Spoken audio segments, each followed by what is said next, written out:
Le Real de Madrid, ça a chauffé là-bas, hein. Les résultats sont officiels. Florentino Pérez reste le grand patron du Real de Madrid jusqu'en 2030. Oui, il a gagné les élections, mais il faut faire attention. Ce n'est pas le Real de Madrid que beaucoup annonçaient partout sur les réseaux sociaux. Pour ceux qui n'ont pas suivi l'affaire, on nous servait depuis plusieurs jours que des chiffres venant des médias espagnols qui donnaient l'impression que Florentino Pérez allait écraser tout le monde sans transpirer. Certains même parlaient d'une victoire à 90%, mais au final, quand les votes ont été comptés, les résultats ont été un peu différents. Florentino Pérez a remporté les 60 tables de vote et conserve donc la présidence. Cependant, il obtient environ 66 à 67% des suffrages. C'est une victoire qui est nette, mais pas une victoire qui est écrasante.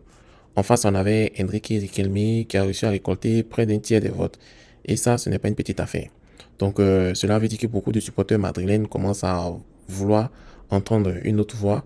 C'est vrai, Florentino Pérez reste le vrai patron, mais il n'est plus totalement intouchable comme auparavant. Le message envoyé par les électeurs est clair. Président, on te respecte, mais on te surveille maintenant. Et comme si cela ne suffisait pas, le Real de Madrid prépare déjà une nouvelle révolution sportive. José Mourinho va faire son grand retour sur le banc madrilène. Oui, le Special One lui-même vient de commander la Maison Blanche. Donc dans les coulisses, on a une autre rumeur qui prend force.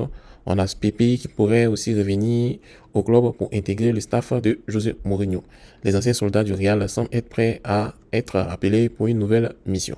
Sur le terrain aussi, ça bouge fort, hein. On a Ibrahima Konaté, excusez-moi, et Denzel Dumfries qui sont officiellement les nouvelles recrues du club.